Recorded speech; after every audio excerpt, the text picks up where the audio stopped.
vegetarianos, desde pequeno ajudava sua família entregando marmitas preparadas por sua mãe. Não era muito ligado aos estudos. Mesmo contra a vontade de sua família, foi à busca de seu ideal. Seu grande sonho era se tornar um artista.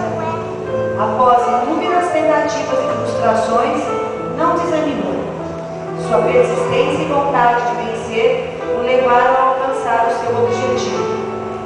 Iniciou sua carreira na década de 30 com calor, na época áurea do rádio, interpretando Noel Rosa.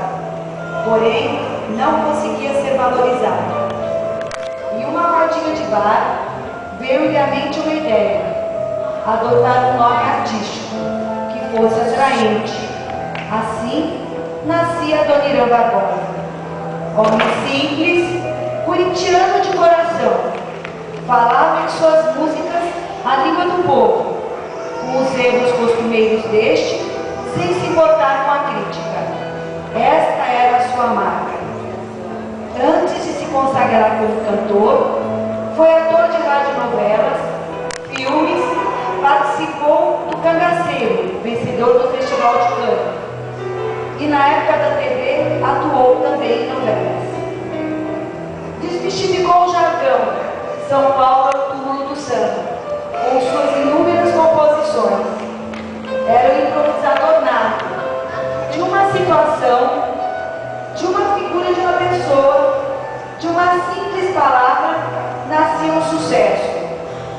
Como disse o professor Antônio Cândido, Adoniran é um dos tais que não foi feito para morrer.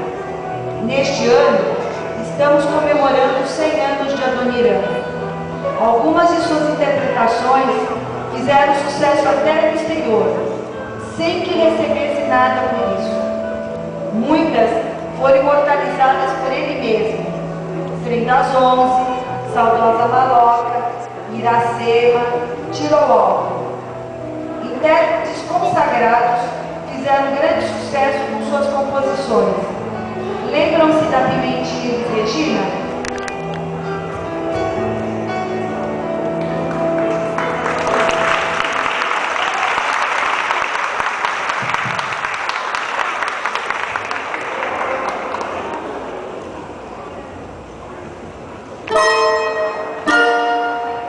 De tanto nevar, flechada do teu olhar,